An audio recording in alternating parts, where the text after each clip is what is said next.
The scene is set in the undercellar of the Odyssey Theatre.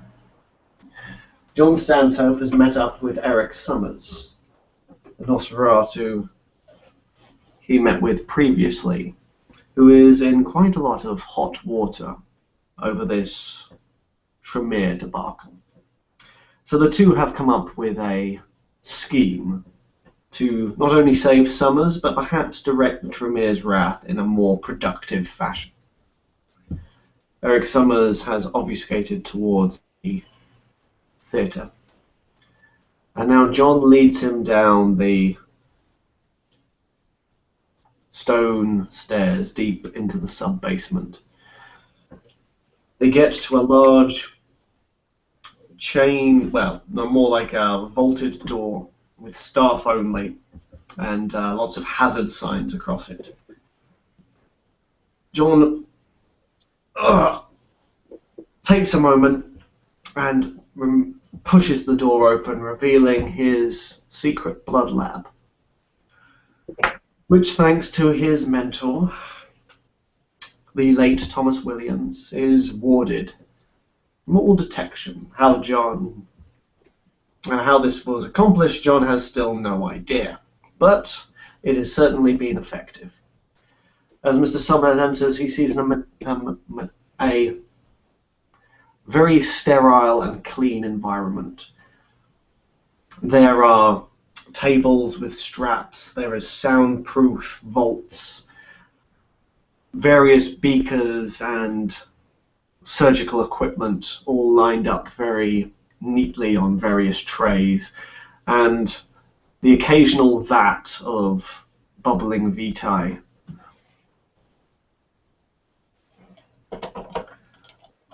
Welcome, Mr. Summers. Very few ever get to come into my labs, so consider it an honor. Now, before we begin the process, there are a few things we need to establish, and John takes him through the lab towards another door, which he opens, and is a rather quaint little living room. Threadbare couch, lots of old books coming away at the spine, a small gramophone in the corner with a few piles of jazz records. He picks up a medical pad and a pen and takes a seat in his armchair and suggests Mr. Summers take the seat opposite. Eric does so. This is a nice place, Mr. Senso. You certainly keep it clean. Well, my product must be kept to all standards of hygiene. It is being produced and drank by all kindred in the city. One can't skip when it comes to quality, Mr. Summers. Yes, of course. I only wish more food service kitchens would take a hint from you. I remember that from my mortal life. Well, now let us double check you're aware of what this process will entail, Mr. Summers. You are clear that I will be rearranging the memories in your mind so we can fabricate this meeting with another kindred who did not give his identity to hire you for the blunder in which you made. As such, I will need to have you describe to me a day before the incident in which you didn't meet with any other kindred, or there was a particular time in the day where this happenstance encounter might have occurred.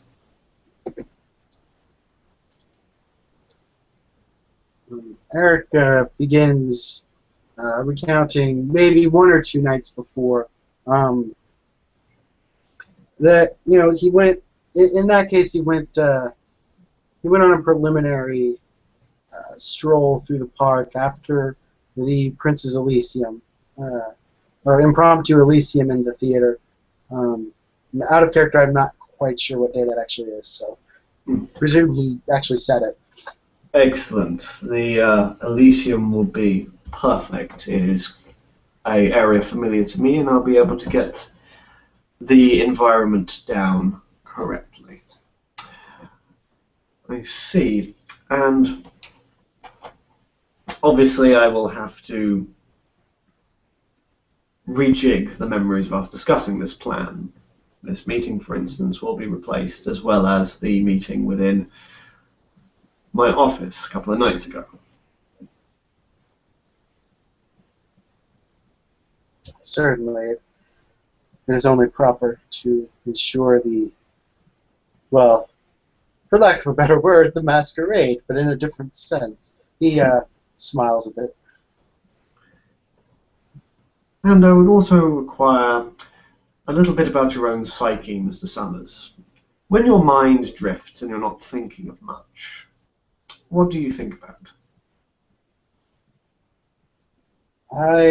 He thinks for a moment, as if recalling a particularly painful memory. Like, I think on something that happened in my mortal life a short time before my embrace. I'm not sure if you read the news, but there was an attack on some random woman. He gives a random name, and she was found. Well, I shudder to think of it, but she was found attacked. I'll just leave it at that. Her face in the last moments of her life is what my mind drifts to. It is a difficult thing, and now I get to live forever, so that'll be fun. I see. And are there any particular irritations of your current condition? Any habits or tics? Itching, aching? Not that I can think of. I seem to have a fairly short temper as well. Well, we wouldn't be here if you didn't, Mr. Summers. Yes, I suppose that's true. Excellent. John meticulously writes down all the details that Mr. Summers gives him. Quite unnecessary to giving his eidetic memory, but he finds putting it on paper is lethargic. Well then, is there anything... would you like a few moments to prepare yourself, or shall we begin? Well, I'm not getting any younger, so... We're getting any older either. Well... Not really. He gets up, leaning on his cane. Follow me back to the lab. And he wanders over to one of the hospital gurneys, pats it. Lie down on here, please. Eric does so, presuming this is part of the procedure. How strong are you, Mr. Summers?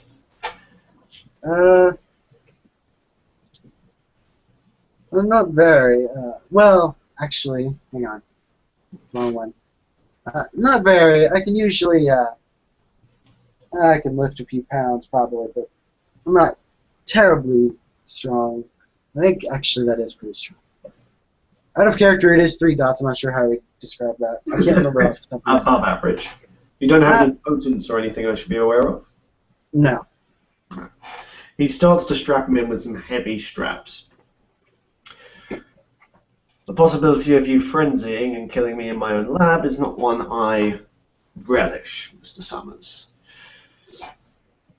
So neither do I, of course. I don't think anyone relishes a frenzy, though. Now, let's test the water, Mr. Summers. And with that, he leans over and looks you into the eyes.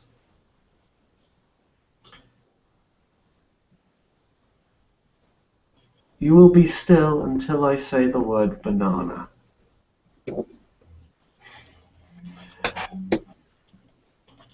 What is your willpower, sir? 5, I believe. 5. With enchanting voice, that is a lovely DC of 3. For my manipulation.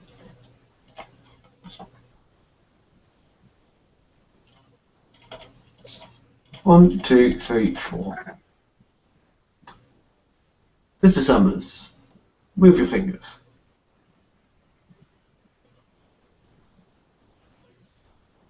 Excellent.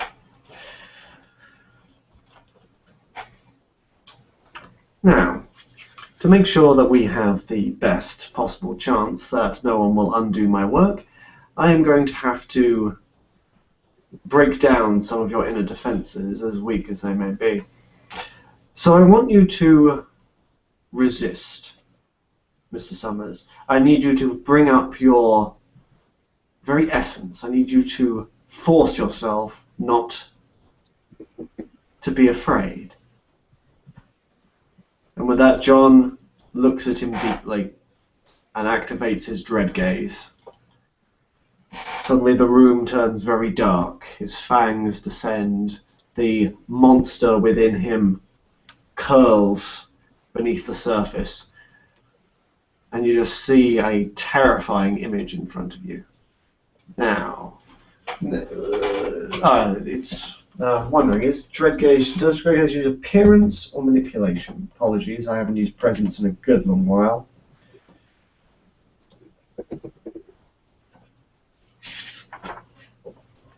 Dread gaze, charisma or intimidation? What's your wits and courage, sir?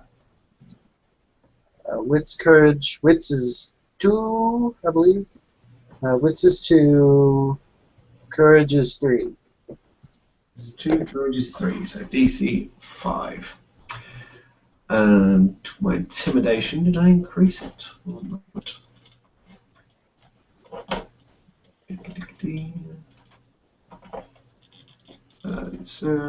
Sheets. John stands up. Intimidation, good, so another 7 dice.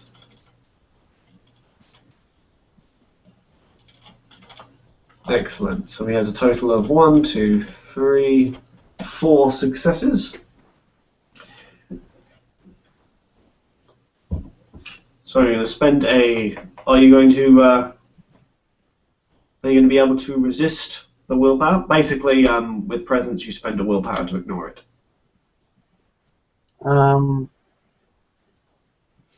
Yeah, I suppose he's gonna spend a willpower. Okay. Blood sweat begins to form on your forehead as this terrifying image, and you cannot move. Your beast rattles around in the cage, terrified. Excellent. Let us begin. Da, da, da, da. First, the meeting. On the day in which you described, just after the Prince of Elysium, you left via the main entrance. You were satisfied with your appearance there, and your mind was wandering onto all sorts of things. The people you had met, the impression you gave, as well as the wonderful blood that was served. You were beginning to feel hopeful that perhaps this move to the city was a good idea. You can feel the loose gravel crunch against your shoes as you walk through the car park. The night air is cold, not so much as to give you any discomfort, but it is refreshing. After the hot,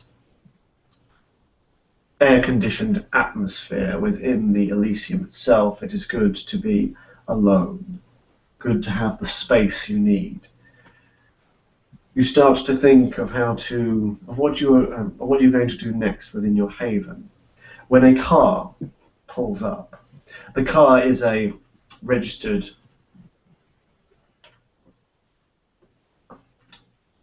black.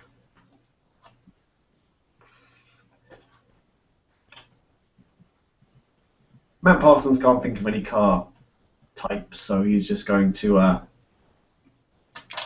make up one. And out of it comes a man bathed in shadows. The moon does not highlight his form, for it is an overcast night. And you can see that he is, and John will, from his eidetic memory, recall a vague description of Isaac Milner, who he met very briefly during Reb's Coronation Elysium. John begins to speak of his height, his general frame. The man is wearing the same suit he was at the Elysium. He will also pick up on the man's tics, his mannerisms, the way he walks, as well as the air of confidence that went around him. He approached you, Mr. Summers, and greets you warmly. He asks if the Elysium is still going on. You say that it has just closed. The man is disappointed. You can see him looking towards the theatre and then looking back. He sighs and then turns. Well, my friend. He begins, a broad smile described perfectly, just like the insidious smile Mr. Milner gave John all those nights ago. I have a proposition for you.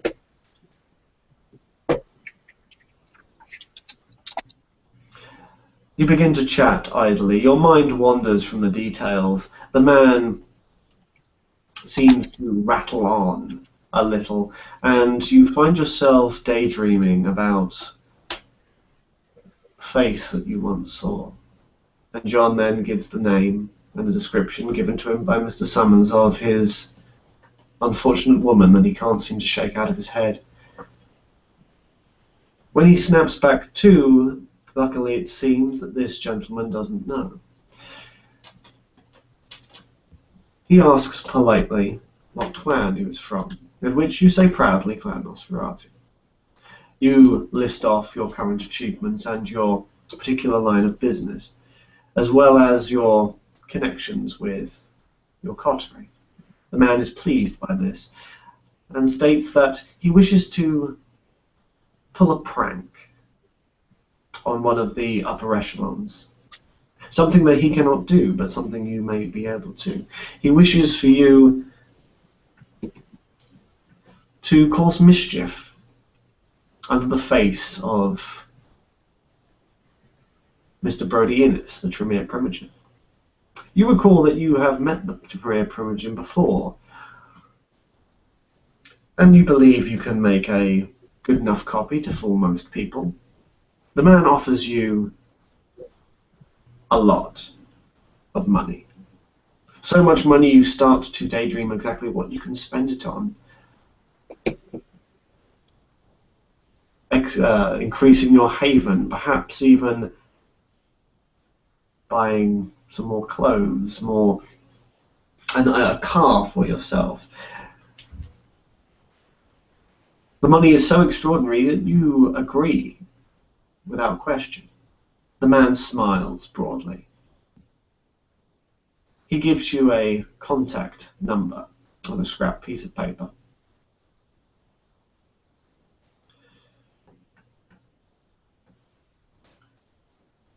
And says, when the deal is done, call me. You then leave the man. He turns and gets back into his car.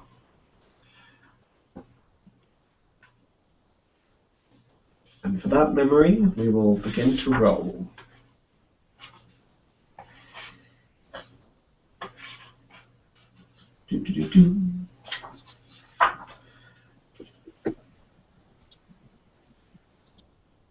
Just double checking on the rules.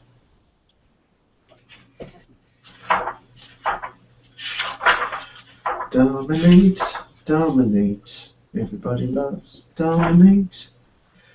Wits and subterfuge. DC6. Right, so DC6. DC gone down now from 3 to 2. Are you joking? Are you joking?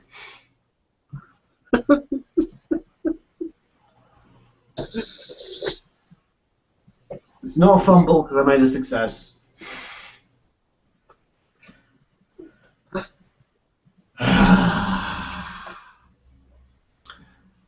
After John's litany,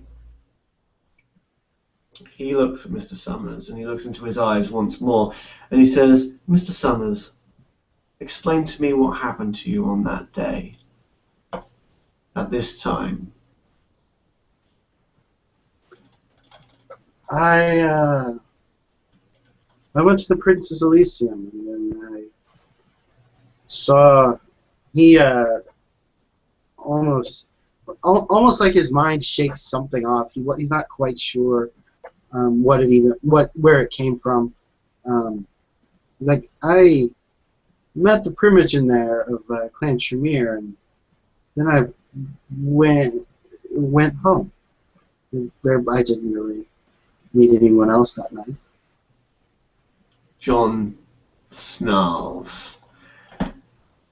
He doesn't like to fail, and it proves to him that perhaps he's been a little lax with his powers of the blood, and in his anger he's going to roll his willpower.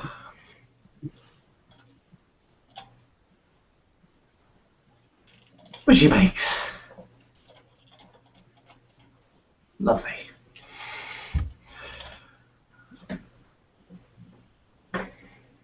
Frustrated, he goes over,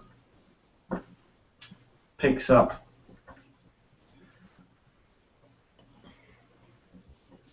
the notes once more, screws them up, comes back.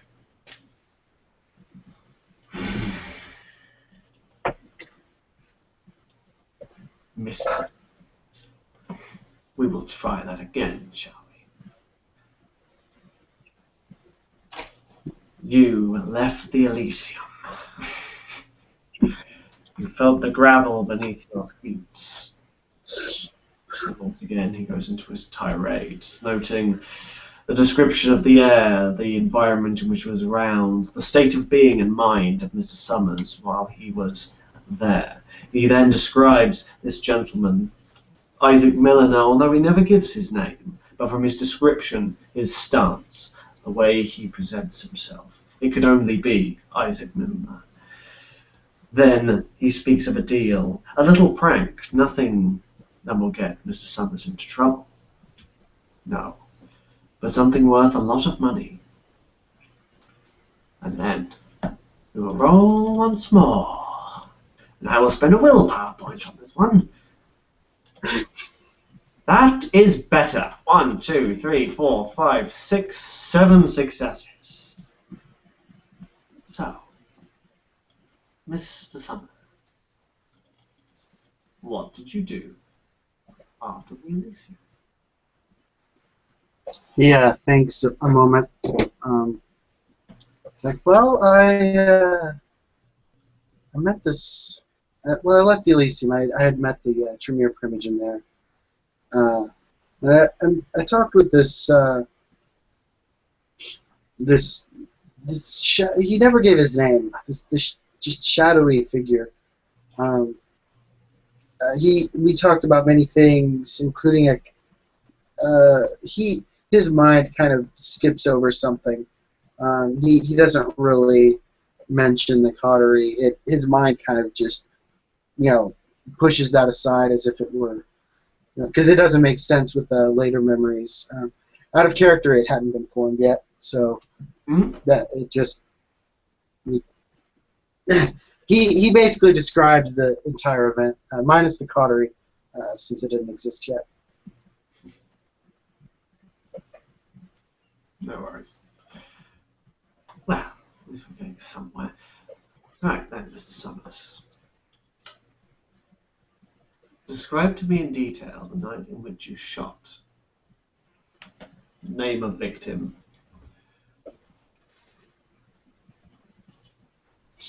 Eric, well, I decided to find someone in a place where there were no cameras because I understand that obfuscation does not work with cameras. It has its limitations. So I chose Washington Square Park. I picked a man, and I fed a little longer on him than I should have, all the while taking the privilege's face. And then I shot him and beat his face in to make sure he went to the hospital. I fired the shot to make sure the police arrived on the scene.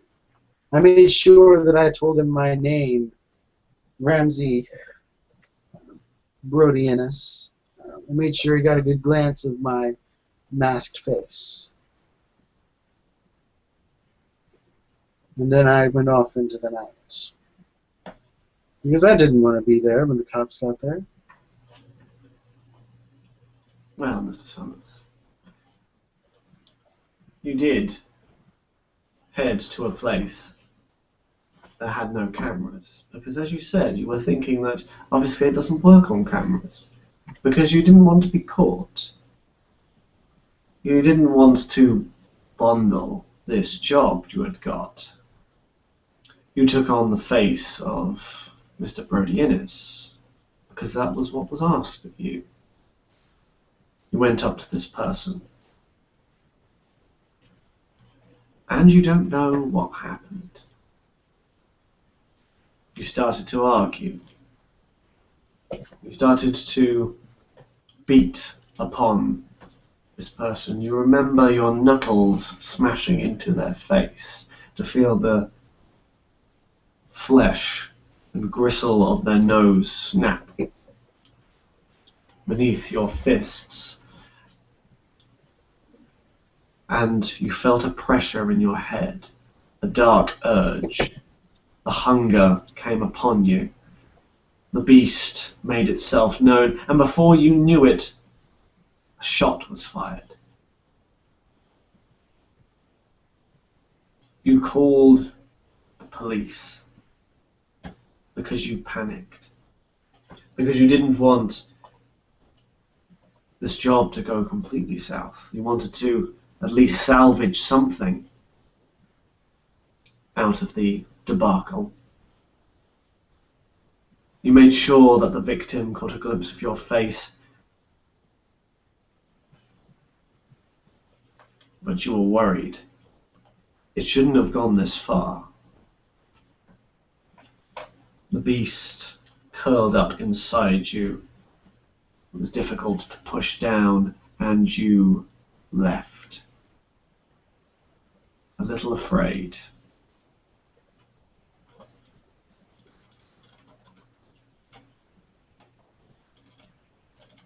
One, two, three, four. That's good enough.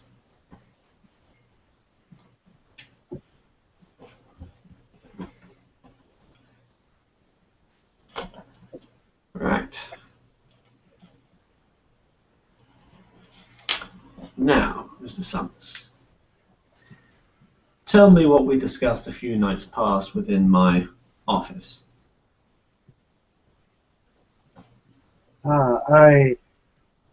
His memories are starting to conflict. The job isn't done yet, quite yet. So he's a little confused now as to why he would even be going to Mr. Stansope for some violation or something. He's like, well, I came to you because I needed your help to alleviate the fallback. because I'm afraid the Tremere will turn me into a toad.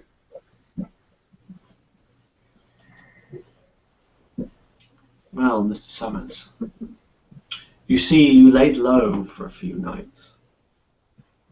You did your usual thing.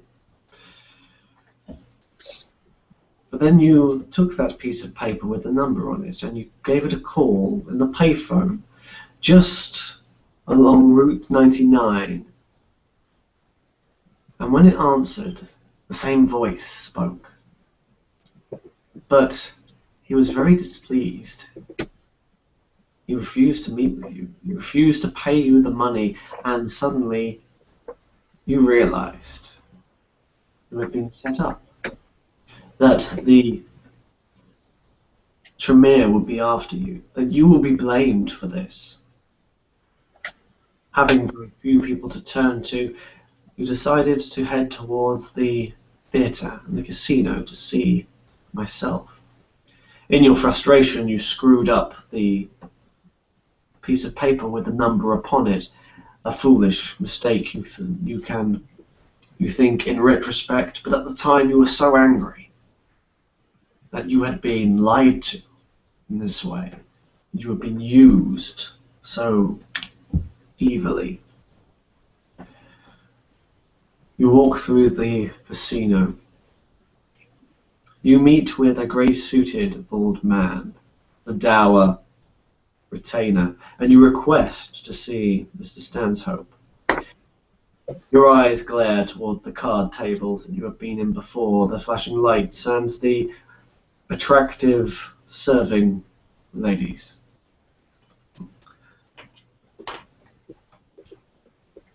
You appear upon the door of Mr. Stanhope, and you are let in. You begin with your usual greetings, and John will recount, bit by bit, to the exact detail, everything they had said.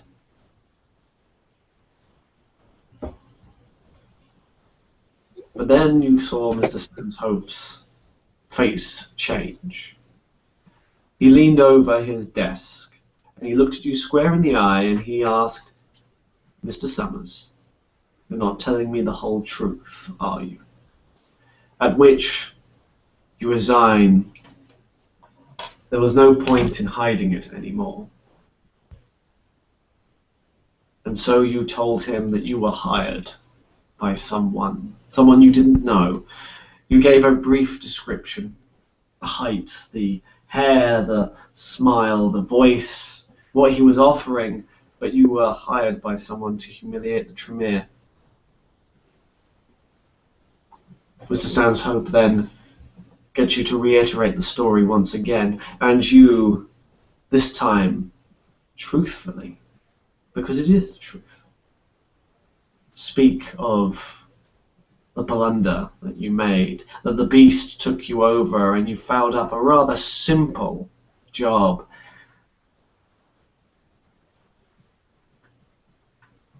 But you needed help. You needed help because the Tremere are after you. And you need someone powerful to be able to broker a peace. You admit to Mr. Stanhope that you had foolishly attempted to try and end the mortal's life into the hospital. But that went wrong as well. The porter saw you, and the witness still lives.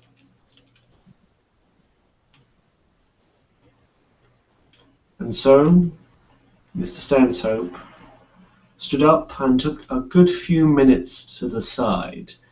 You could feel the blood sweat appear onto your hands, and you wrung your fingers together. At which he turned and he asked for a greater boon from you. You agreed wholeheartedly, knowing that the whole Tremere clan would take umbrage with your actions, and will blame you. So, I'm gonna roll. Yeah, 1, 2, 3, 4, 5, 6. That works.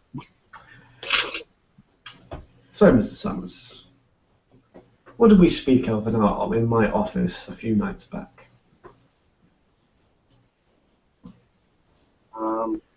Is that the memory he just did? Yep. Okay. Eric will recount it all because Dan doesn't remember every single bit of it. Eric will recount the slightly modified, well, they're not modified, it's the truth, the events of that night. The events of going to the Ventry Primogen and going to the hospital, and he will seem quite content that it's the truth. Most of the with this piece, most of the confusion has been likely been wiped away because there are very few, if any, conflicting memories now. Now that he's done this third piece. And finally,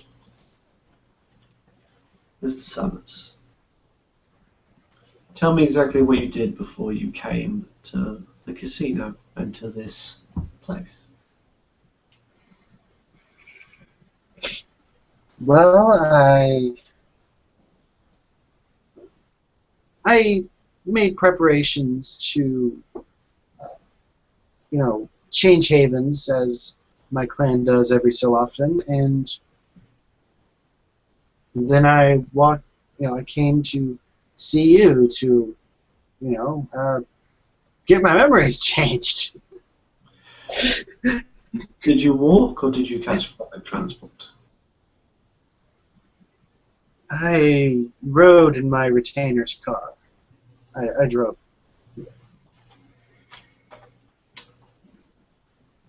You drove within your retainer's car after doing the modifications on your haven, and you went through the side door into the casino. You know you're safe here from the Tremere because Mr. Stanhope promised you would be. And you played a few games of cards. You had a small glass of Vitae. It was peppery with hints of plum. You can feel it warm you.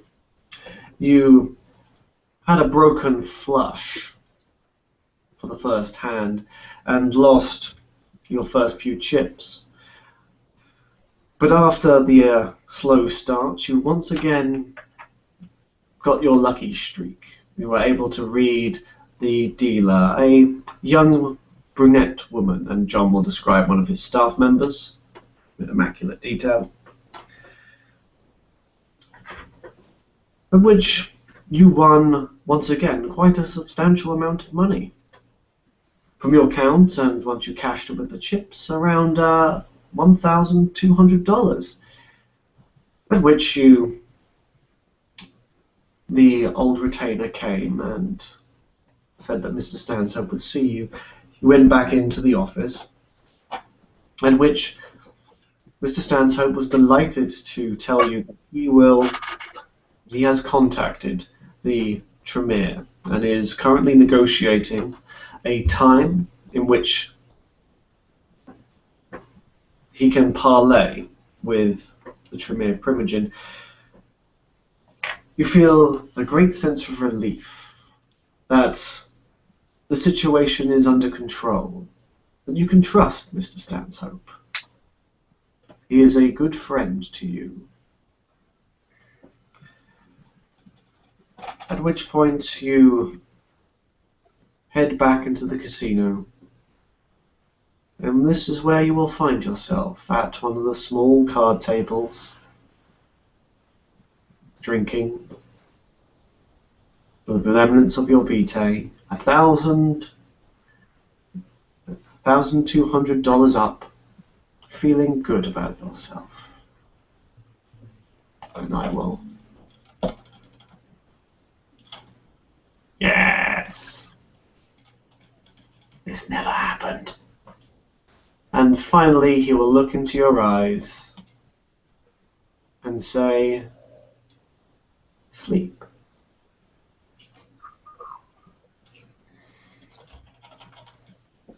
Which will replace his other single, well, dominate 2 power, which I do. John rubs his eyes, heads towards the in-house phone. Jeffrey, bring a couple of the servants. We'll need to lift Mr. Summers and place him in an appropriate place. Thank you. And while John waits for his retainers, he goes over to the side, takes out a syringe,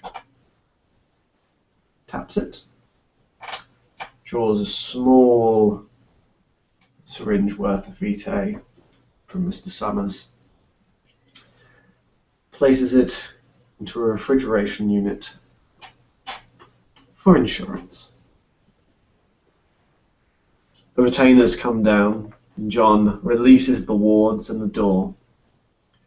Jeffrey and Jason lift Mr. Summers, hoisting him up the stairs with many groans of displeasure, through the casino, and place him down in the corner table, which is specifically made to not show via the cameras.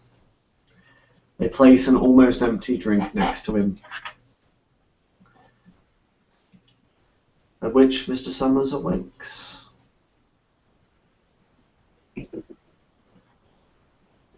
Eric will wake up and look around. He's like, well, I think I've won enough cards.